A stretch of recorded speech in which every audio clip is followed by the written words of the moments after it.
Sempena sambutan Hari Kebangsaan esok, kita ikuti perutusan Ketua Menteri Datuk Seri Panglima Haji Muhammad Syafiee bin Haji Abdal.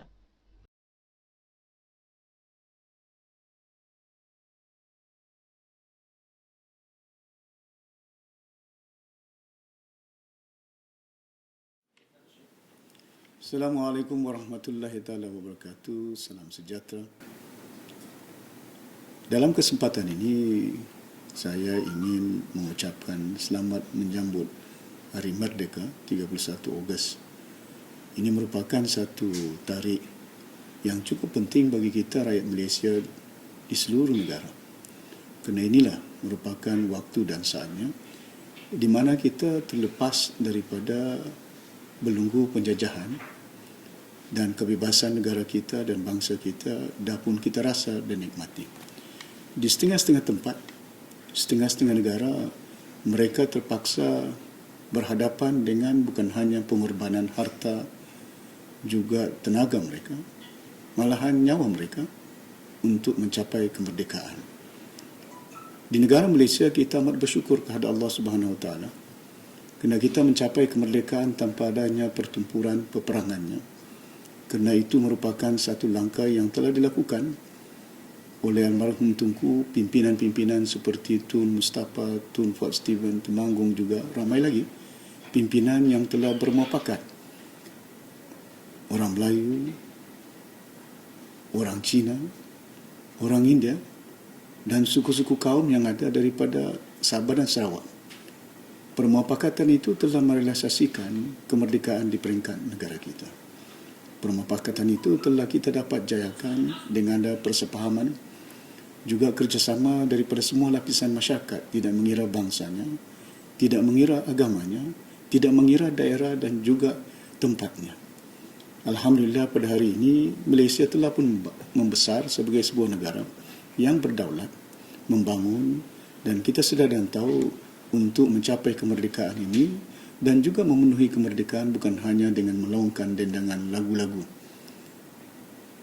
Negaraku, Hari Merdeka, tapi pengisiannya juga harus kita terapkan dengan nilai kecintaan dia, amalan bagaimana kita membesarkan negara kita dengan ada permufakatan daripada awal itu, saling mengerti, saling memahami, saling menyentuh nurani rakyat di semua lapisan, tidak kira di mana mereka berada, kerana mereka juga selaku rakyat yang berhak untuk mendapat kemakmuran, ruang dan peluang dalam kehidupan mereka di negara ini.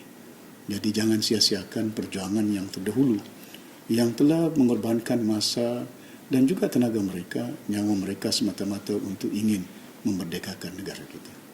Mari kita bersatu dan berpadu, tidak mengira bangsa, tidak mengira agamanya. Nak membina sebuah negara, bukan kita membina satu bangsa, bukan kita membina satu agama. Kita membina satu negara kepada Tuhan, kita perlu berpadu. Kita perlu penyaduannya, perpaduannya dikentalkan di semua lapisan, tidak mengira yang muda, yang lama sebagai rakyat Malaysia. Kita bagi sumbangan negara kita dengan kita besarkan untuk negara ini dapat dalam keadaan makmur dan juga sejahtera rakyatnya. Dalam kesempatan ini saya ingin nak mengucapkan selamat menyambut Hari Kebangsaan kepada seluruh rakyat Malaysia di negara ini. Terima kasih banyak. Adakah benar 5,000 ahli parti Warisan Sabah menyertai Bersatu semalam?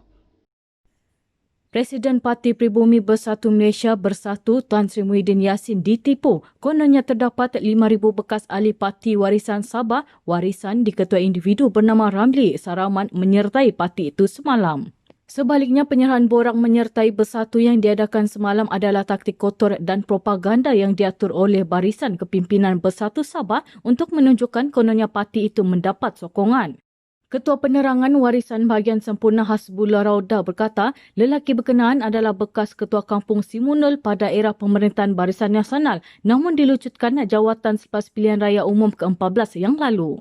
Untuk makluman, setelah kita membuat semakan dan penelitian, Haji Ramli bin Saraman sendiri selaku ketua rombongan yang mewakili 5,000 orang ahli warisan menyertai Bersatu adalah suatu pembohongan yang nyata. kerana beliau sendiri belum pernah memohon menjadi ahli parti warisan, apatah lagi diterima menjadi ahli parti warisan sebelum ini dan sehingga hari ini. Sebenarnya beliau adalah mantan Ketua Kampung Simunul era pemerintahan BN dahulu. Setelah kerajaan BN tumbang pada PRU 14 lalu, beliau adalah antara orang-orang yang kecewa, memandangkan beliau sudah tiada peranan dan tempat di kalangan masyarakatnya. Hari ini beliau suka membuat fitnah dan lebih menyedihkan lagi, dia sanggup menipu hidup-hidup yang amat berhormat Tan Sri Muhyiddin Yassin, Perdana Menteri Malaysia yang juga selaku Presiden Parti Bersatu. Hasbullah berkata demikian dalam sidang akhbar khas di Pejabat Warisan bahagian sempurna siang tadi. Menurut Hasbullah, tindakan Ramli dengan pendakwa membawa 5,000 orang menyertai bersatu adalah satu pembohongan serta sanggup mempergunakan Perdana Menteri dalam skrip drama mereka. Saya mencabar Haji Ramli bin Saraman supaya mengeluarkan senarai 5,000 orang yang kononnya ahli parti warisan menyertai Parti Bersatu semalam. Sebab Pejabat Warisan Sabah melalui Setiausaha Bahagian telah membuat siasatan dan perincian bahawa tiada ahli-ahli Parti Warisan Sabah yang telah keluar menyertai Parti Bersatu. Menurut Hasbullah, 60 ketua cawangan dari Kampung Simunul dan Bangau-Bangau menyatakan sokongan padu kepada kepimpinan Presiden Warisan Datuk Seri Panglima Haji Muhammad Shafie bin Haji Abdal. Sebaliknya, hanya seorang individu dari Kampung Bangau-Bangau bernama Wajar Diring dilihat hadir bersama Ramli semalam, namun berkemungkinan juga dia diperalatkan oleh pihak berkaitan. Sehubungan itu, Hasbullah menjelaskan laporan polis dibuat pihaknya petang ini bagi membolehkan siasatan terperinci dilakukan. Masih banyak sumber di Sabah perlu dibangunkan oleh Kerajaan Persekutuan, kata Perdana Menteri. Tan Sri Muhyiddin Yassin berkata Sabah perlu terus seiring dengan Kerajaan Persekutuan dalam soal politik kerana masih banyak sumber serta khazanah di Sabah yang belum dibangunkan. Perdana Menteri berkata tanpa kerjasama persekutuan, kerajaan negeri tidak akan mampu membangunkan sumber-sumber yang ada.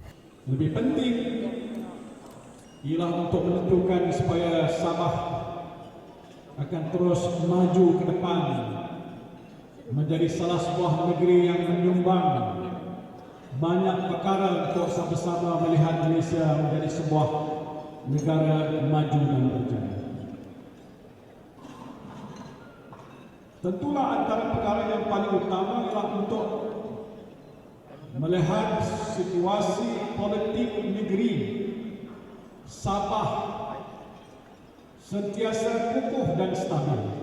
Perdana Menteri berucap di majlis makan malam bersama pimpinan masyarakat Sabah di Pusat Konvensyen Antarabangsa Sabah di Kota Kinabalu malam tadi. Sementara itu, aktivis Perjanjian Malaysia 1963 MA63 Zainal Ajamain memberi peringatan kepada Perdana Menteri Tan Sri Muhyiddin Yassin bahawa sejak Malaysia dibentuk, Sabah telah sehaluan dengan persekutuan. Namun, negeri ini tetap ketinggalan dari segi pembangunan. Zainal berkata setiap pembangunan yang dijanjikan kepada Sabah oleh Tunku Abdul Rahman Putra Al-Haj tidak pernah ditunaikan langsung selama 57 tahun ini. Sebaliknya, katanya Sabah jauh ketinggalan daripada segi pembangunan dan dicekik dengan dasar kabotaj daripada persekutuan agar ekonomi negeri itu tidak boleh berkembang. Malah bukan itu sahaja, MA63 yang telah dirunding, dipersetujui dan dimasukkan ke dalam Perlembagaan Malaysia diubah mengikut sesuka hati kerajaan pusat. Dalam satu kenyataan hari ini, Zainal berkata jika ini bermaksud Sabah sehaluan dengan pusat, tiada rakyat Sabah mahu keadaan seperti ini berulang.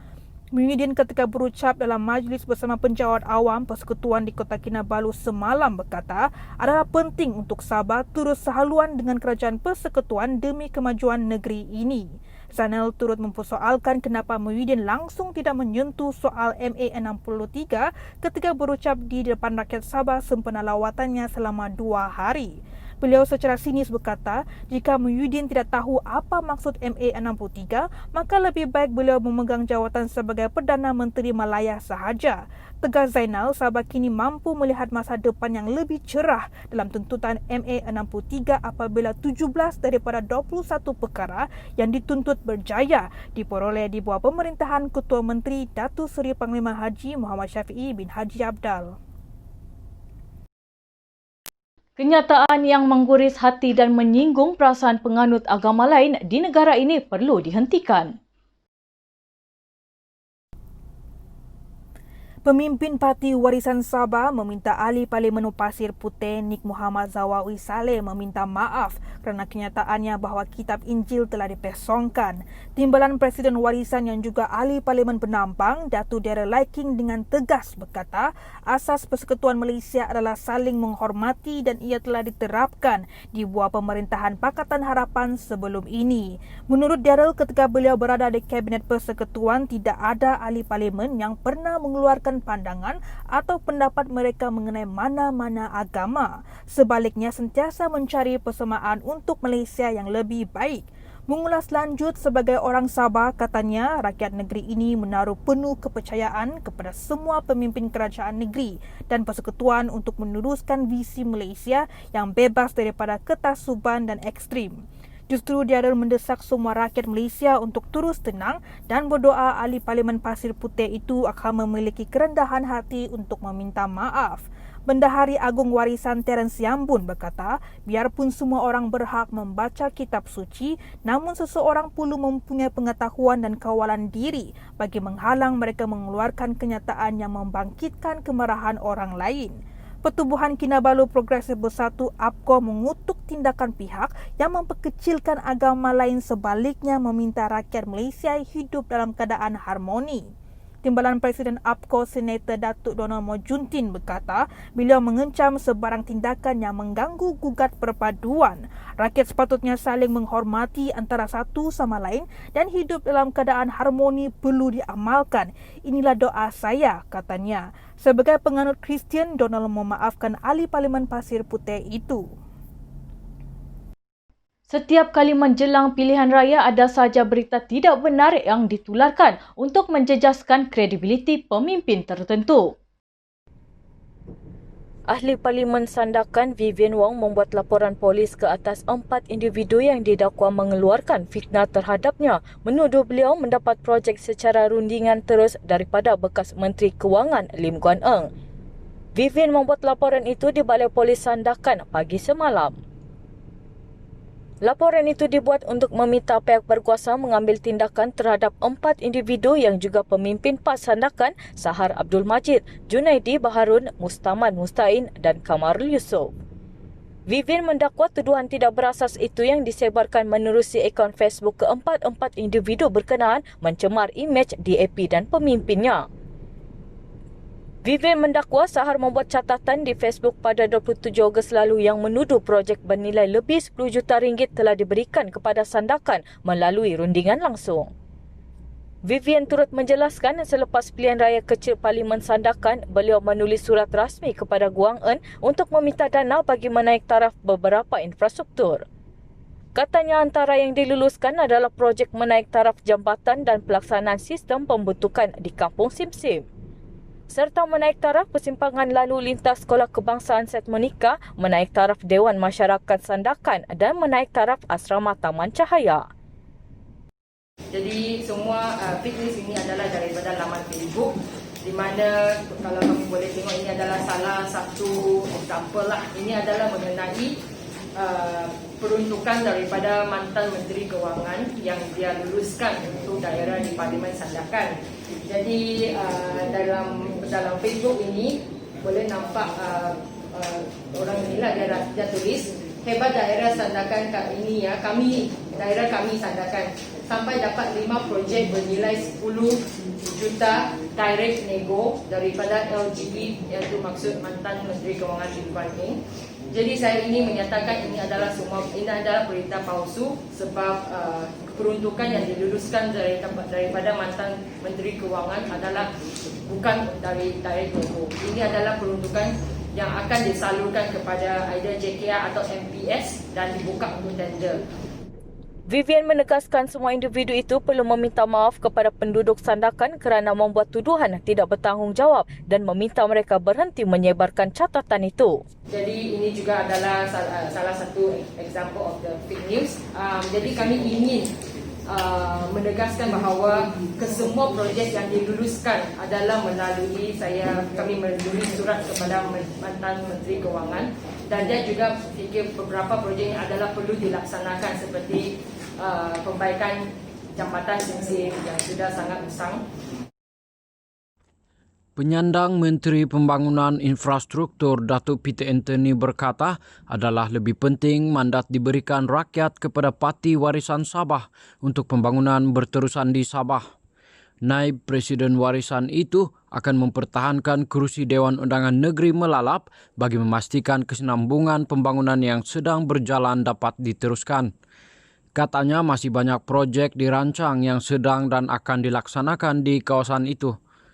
Antaranya penambahbaikan jaringan pengangkutan kereta api yang menjadi perhubungan utama masyarakat di beberapa kampung antara Tenom dan Beaufort. Jelasnya banyak perancangan telah diatur, namun ketidakstabilan politik yang berlaku mengganggu rencana pembangunan yang dirancang. Peter menghadiri beberapa majlis ramah mesra bersama masyarakat di cawangan Kampung Bunut dan di pusat daerah mengundi Saga serta Mandalom Tenom semalam. Dalam majlis itu, Peter turut menyerahkan sumbangan kerusi getah kepada Kampung Bunut, penyerahan perahu beserta enjin bot kepada Kampung Tuman Talid yang sering dilanda banjir serta beberapa sumbangan yang lain.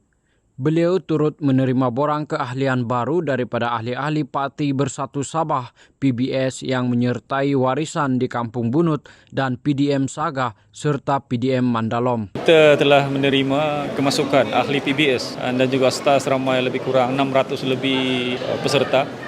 Itu ahli baru yang kita terima pada hari ini.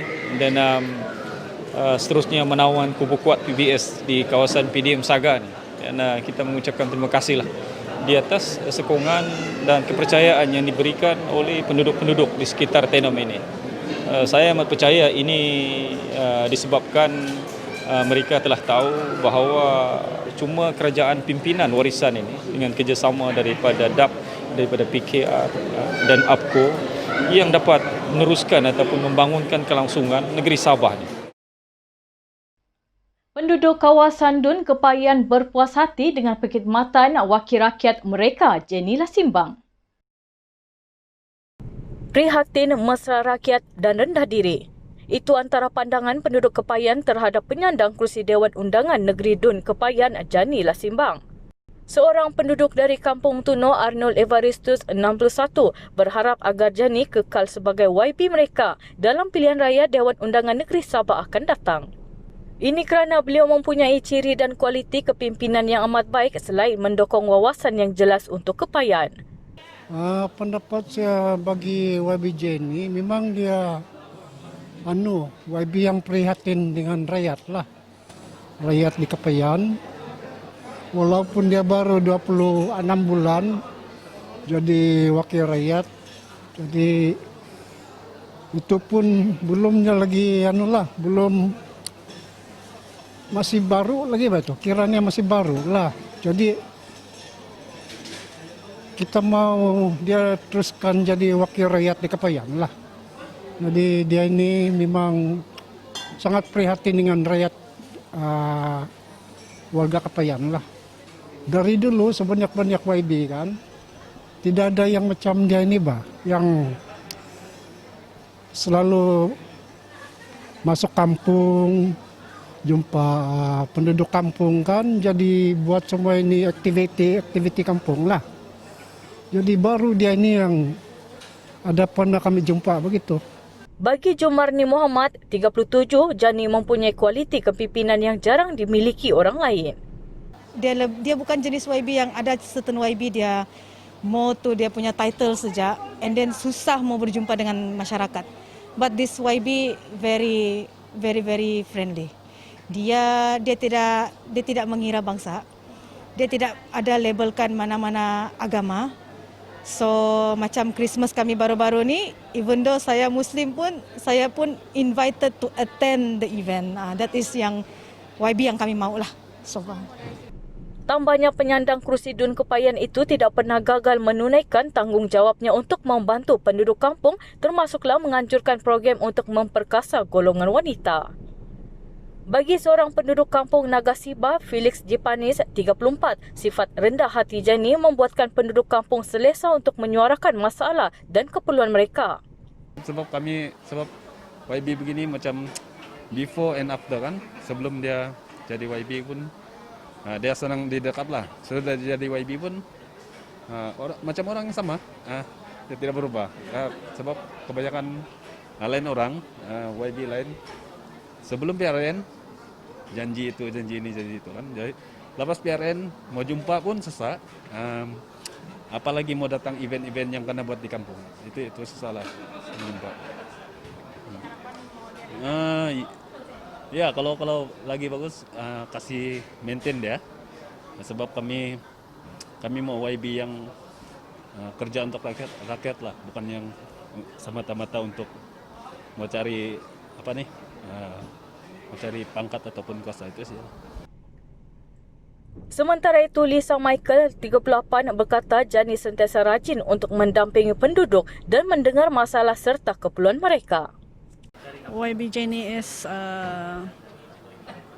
terbaik untuk Kepayan, seorang yang sungguh prihatin, sungguh bijaksana, baik hati dan peramah kepada sesiapa sajalah.